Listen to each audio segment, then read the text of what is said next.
friends, my name is Neil and welcome to this episode 99 of the Get Your Comic Con podcast, coming to you live from downtown San Diego in the convention center at San Diego Comic Con. It is still day 2, plenty more has happened since you heard my chat with Casey Gilley in our last episode. Today we have been hanging out with a bunch of DC Comics writers, so in this episode you're going to hear my chat with artist and writer Rafael Grampa, who is bringing you an outstanding new Black Label series book which is called Batman Gargoyle of Gotham. And you might just hear a little chat with somebody who goes by the name of Nicole Maines. Yeah, you know her.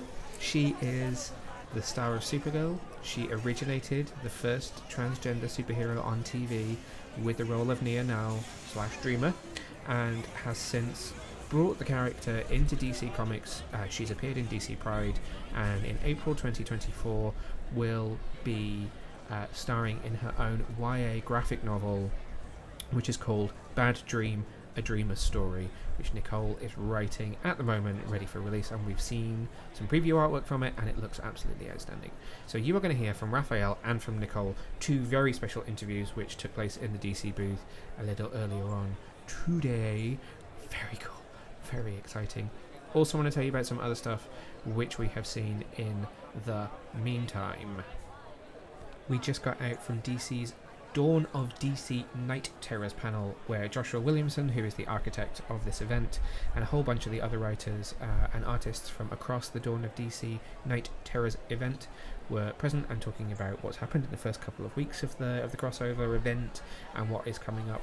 It's a special 2-month storyline which is running all the way across DC's books, and you will have seen some of our reviews up on the website. A very, very cool panel, which was then followed by one of my favourite artists of all time, Jim Lee, and his Jim Lee and Friends panel. Another amazing event which is becoming an annual tradition at Comic-Con. We also have just got out of the press room for Justice League Warworld, so you're not going to hear those interviews just yet.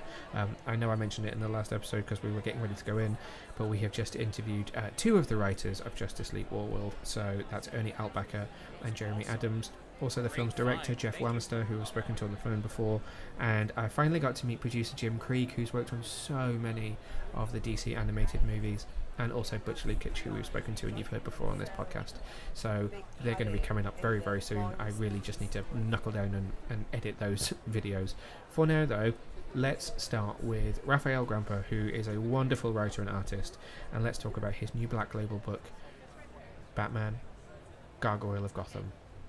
So I am here with Rafael Grampa, the writer and artist of Batman Gargoyle of Gotham, a new Black Label book which is starting very soon.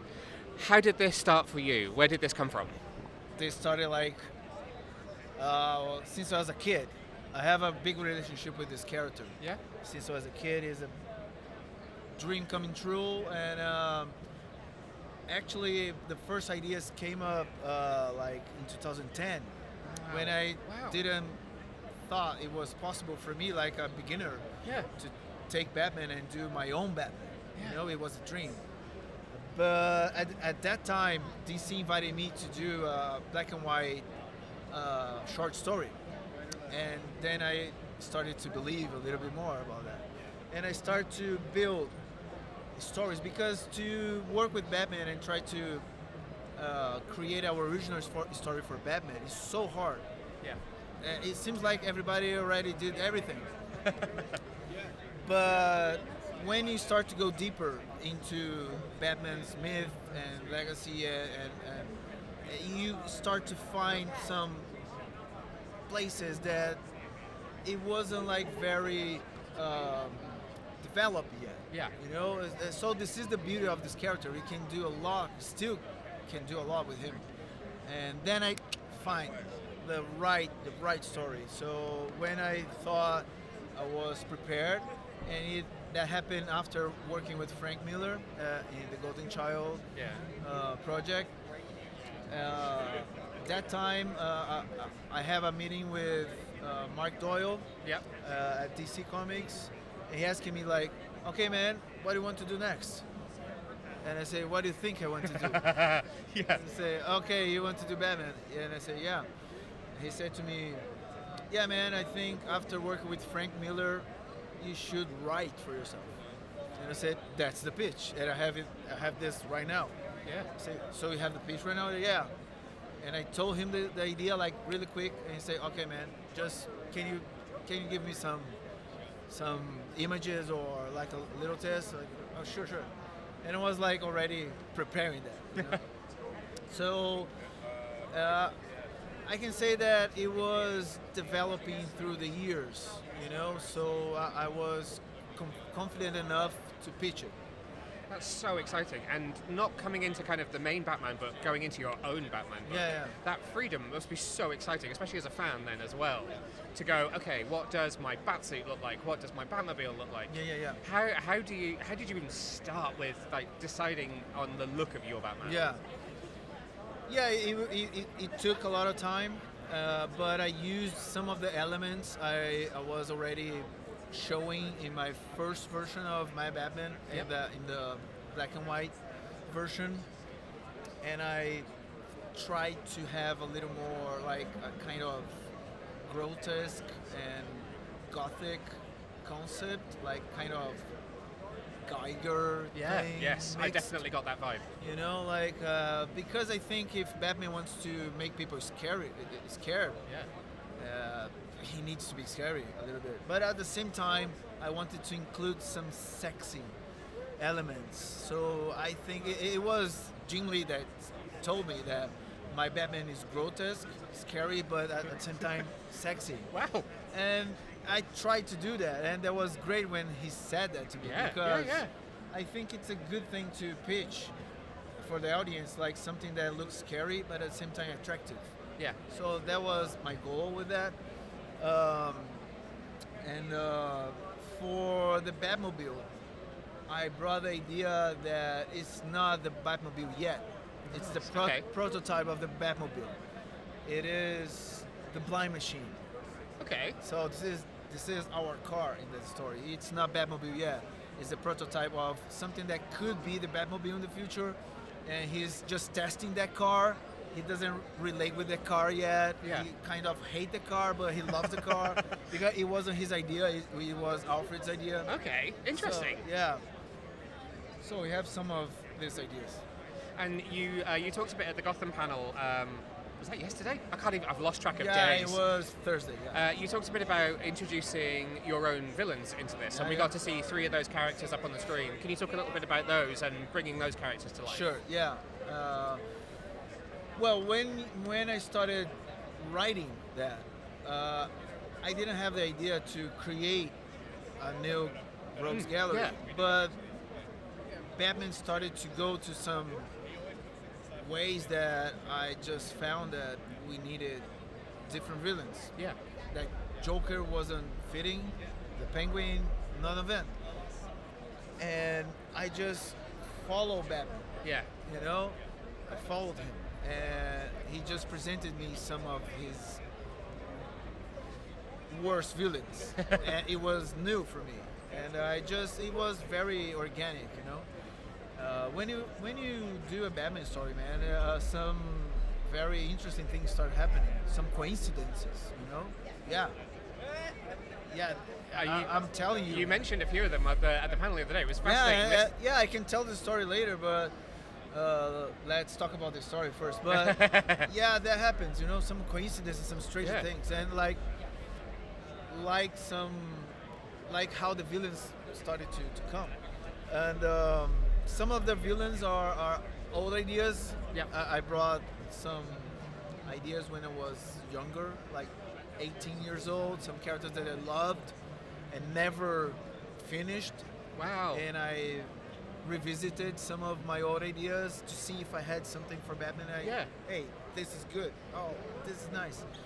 And Krypton, for example, is one of these characters that I have the idea for a long time. And what I can say about Krypton is his universe is very interesting for me because I'm really obsessed with old cartoon characters, like the Rubber Hose cartoon style characters, and because I think they're really scary at the same time. You know, I thought they were scary when I was a kid. Yeah. And if you change the context, you put that the animations into like a very dark place, scary place, that animation could be very fucking scary. Yeah. And I brought this concept and I created this character that are obsessive with these cartoons, and he tries to imitate and materialize the cartoon gags and cartoon violences that he sees that can only happen in cartoons. Yeah. So imagine those things that can only he tries to materialize in real life. Wow. He's obsessive with doing this, and he cries before committing all of this evil, and you learn why he does that during the story. So you have also the Virgin, that is connected a little bit with my relationship with faith and religion. When I was younger, I had a big experience with religion. I studied the Bible like lots of times, and I thought I wanted to brought some of the things that I felt when I started to read the Bible and getting closer to religion. That was when I saw Christ in the cross for the first time. That it's very striking image. Yeah, so I tried to brought that to a villain. So the Virgin, it's based on that. Wow. And we have Mother. Yep. That is like Moth-er. And the only thing I can say is the King of Moths. Interested to get to meet them and live with them a little bit. I've been reading the Ashcan edition that we got at the panel, and the artwork is absolutely stunning. Thanks, man. Had you seen that trailer before the panel, or was that the first time that you had seen the trailer that they played for? I saw before. It's outstanding. Oh, it's thanks. so nice, creepy man. and dark. It's amazing. It is. Let's talk about Batman for a second. So in this version, he is kind of killing off the Bruce Wayne persona and becoming Batman as a kind of a full-time thing, which to me as a Bat fan feels actually quite natural. Were you nervous about making that decision? Did that just feel really natural as you were creating the story to have him go into that dark place and just I think it would commit to it? I think that will be interesting to see what will happen if he decides to do that. Yeah. And actually, when you have this as a storytelling tool, you need to have it as a starting point. Yeah. And what I'm showing is like you're killing something you don't know. Yeah. So the story is about, everything is about this. He thinks he knows what Bruce Wayne is, and that identity is useless, but he understands that he doesn't know anything about Bruce Wayne. Now, am I right in thinking this is your first time at San Diego Comic-Con? No, it's the third time, but it's your first time on panels? The first time at panels with DC. Wow. Yeah, it was the first time I was like behind that table. Yeah. And I mean, you have this amazing backdrop behind us now. How has it been? How has this weekend been for you so far? Pretty intense, actually, like meeting all the fans. I didn't expect their reaction. It was amazing in that room. Everyone, it was electric. Yeah, and that echoed through the event. People are like approaching me all the time and bringing the Ashcan to sign, and people are very excited to read the book, and it's been intense, and I'm proud of it, nervous, but at the same time proud. Brilliant. Well, thank you so much for chatting with me today. I can't wait to read the final version when it's out in a few weeks. Okay, yeah. Thank you. Thank you, man. Thank you again to DC and to Rafael for taking the time to chat with me, and we will stick with DC for our next interview. This is one that I was really nervous for, but very, very excited for. I was nervous for a bunch of reasons. Firstly, Nicole Maines, awesome. Have you seen her? She is just amazing. I was kind of nervous just because I'm a fan of the Supergirl show and I'm a fan of the character, so I was a bit like, oh my god, this could be a don't meet your heroes moment. But actually, she was lovely, she was incredible, we had such a laugh. There's lots of stuff that's not on camera that you're not going to get to see, which I will treasure forever, just of sitting chatting with her. And I was also nervous because obviously from the standpoint of our interview, we're talking to her about this new book, Bad Dreamer Dreamer Story, that she is working on, this wonderful YA graphic novel based on Nia's origin story. But at the same time, you can't escape the fact that Nia originated in the Supergirl TV show, and that's where Nicole first played her and first became acquainted with this character. And, you know, we can't really talk about that right now because of the Writers and Actors Guild strikes that are going on at the moment. So I was nervous about getting into any of that and accidentally saying something that either she couldn't answer or was awkward because of the fact that she couldn't answer because of the strike. So I was quite nervous, but we had an amazing time, and I think you're really going to enjoy listening to this one. So here is my interview with Nicole Maines, live from the DC booth. So I am here in the DC booth with Nicole Maines, writer of Dreamer. I did it! Bad Dream, a Dreamer story. Hey, I mean, as long as people are talking about it, Absolutely. I don't personally care which order it goes in, just buy it. So congratulations Thank on you the so book much. to begin with. Thank you. I'm excited to dive into more of Dreamer's origin. How did this come about for you? Where did this book start from? Yeah, so I went to DC and was telling them, of course, Dreamer had originated on the Supergirl series, and I had told them, you know, this is a really spectacular character who is groundbreaking and means a lot for a lot of people. And, you know, we should continue her. She should have a legacy in the comic books. She should get to live on. And I went to them, and this is an illustration of truly how much I did not understand how comic books work. Is I came in with a whole pitch and a whole story, and I was like, this for an ongoing, mind you. And I was like, I just think someone should write this story. I don't know why I thought that someone else was going to write a story that I came up with. But and that I was first off asking for an ongoing right away. Why not? Having really never done anything with DC Publishing ever. And they said, okay, well, that's a lot. But they were very gracious, and they listened to my pitch, and they liked it. But they were saying, you know, before we get into all of that, we have this young adult graphic novel line that's really popping off, and we're looking for more content for that. And we don't have a story about sisters. Could you write one? And of course, my first response was, oh no, you want me to write it? Oh no, you don't understand. I say the words that other people write.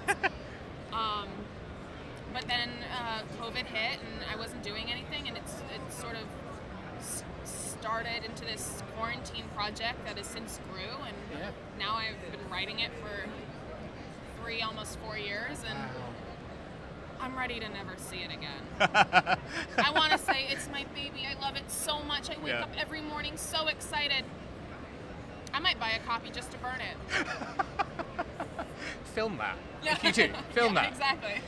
With this kind of diving into parts of her origin story that we've not seen before, or we've not read before, was that something that you had already had in your mind when you were inhabiting that character? Were you kind of thinking about things just to fill in the blanks for yourself while you were being her? Yeah.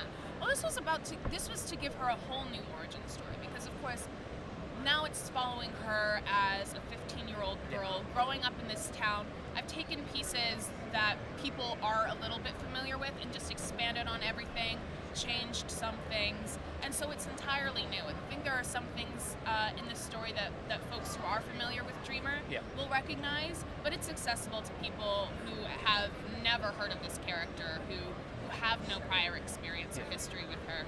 And that was really, really fun, getting to just expand on all of this. I think the most exciting was getting to expand on Naltor as a planet, and getting, because going into the comics and going into the Legion of Superheroes comics, we had a little bit of information about Naltor. We knew that everybody saw the future. We knew that they were highly advanced. We knew that they had a high seer.